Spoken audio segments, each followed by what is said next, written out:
When you hear the word narcissist, what's the first thing that pops into your head?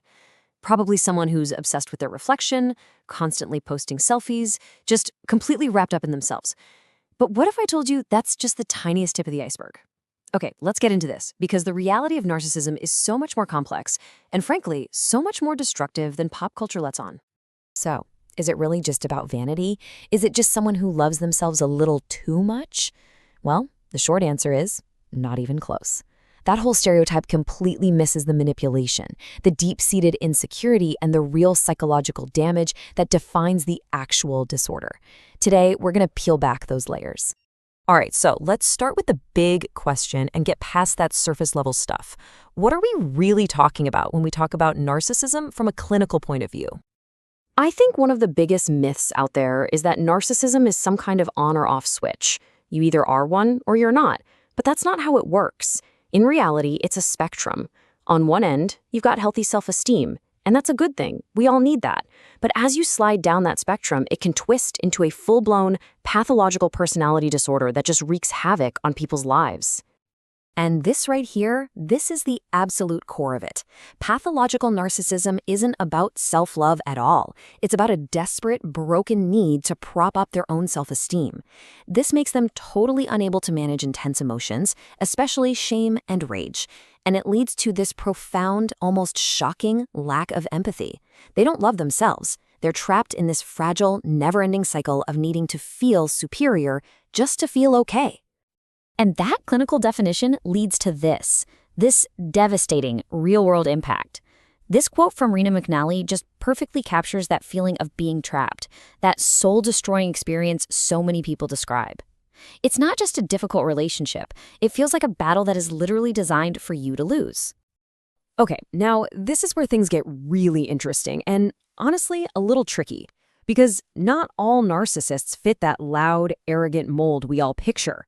In fact, one of the most dangerous types is probably someone you would never, ever suspect. So you've basically got two primary faces of narcissism, and understanding this difference is a total game changer. On one side, you have the classic, arrogant or overt narcissist. They're grandiose, they soak up attention, they're the one we all picture. But then you have the shy or covert narcissist. This person can seem humble, quiet, even self-deprecating. They avoid the spotlight, but underneath it all, they are driven by the exact same fragile ego and lack of empathy. But instead of exploding with rage when criticized, they crumble with humiliation and shame, which then fuels all this passive-aggressive manipulative behavior. And this quote, man, it just nails what that covert type is all about. It's not a big, loud, angry fight. It's the subtle digs. It's the passive-aggressive comments disguised as jokes, all designed to undermine you while they can still say, "What? I was just kidding." They really do lurk in the shadows, just slowly chipping away at your confidence. So you might be wondering, how do they do it? How do they get so much control? Well, whether they're overt or covert, narcissists tend to rely on a specific set of manipulative tactics. Recognizing this playbook is your first step to protecting yourself. Okay, so the playbook almost always opens with this first move, love bombing. This isn't just a few compliments. It's an overwhelming tidal wave of affection, praise, and attention right at the very beginning. They make you feel like the most incredible person on earth. But it's not real. It's a calculated strategy to get you hooked, to make you dependent on that feeling. And once they've got you hooked with all that affection, that's when the gaslighting often begins. This is where they start to systematically tear down your sense of reality. They'll deny saying things you know they said, they'll twist your words around, they'll make you feel crazy for remembering things correctly. The whole point is to make you stop trusting your own mind and rely only on their version of reality. At the same time, there's another really sneaky tactic called mirroring. All of a sudden, they love all the same weird movies as you. They have the same quirky habits. They share your deepest life goals. It feels like you finally met your soulmate. But what's really happening is that they're just showing you a reflection of yourself. In reality, you're falling in love with you. It's a complete illusion. And get this, they often don't operate alone.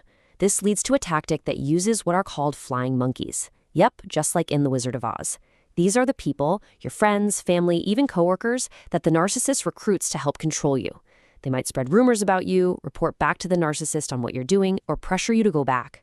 It's a way for them to expand their control and isolate you even more.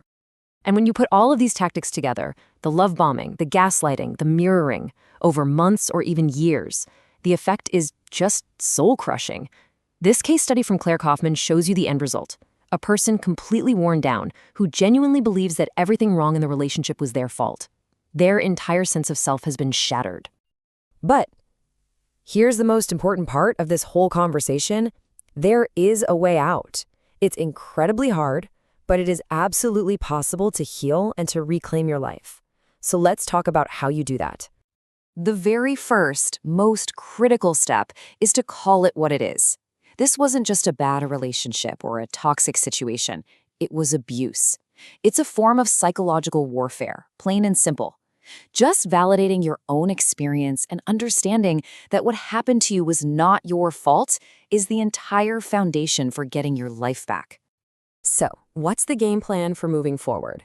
It really boils down to 4 key steps. First, and this one is absolutely crucial, is going no contact. You have to cut off communication to break that toxic bond and stop the cycle. Second, you have to build firm boundaries. Figure out what is and isn't okay with you and learn to say no. Third, and this is the big one, you have to forgive yourself. You have to let go of the guilt and self-blame that was programmed into you. You were a victim of manipulation. You were not at fault. And finally, number 4, get support. You don't have to do this alone. Reach out to people you trust. Because at the end of the day, this is what it's all about. Recovery isn't just about escaping the past. It's about running toward a future. It's about realizing that you deserve a life that is free and full of joy, and that you have the power to build it for yourself. Look, just understanding what we've talked about today, the playbook, the tactics, the 2 faces, what narcissism really is, that knowledge is power. It's your first and best line of defense. It's the first boundary you can set. So the only real question left is, what are you going to do with it?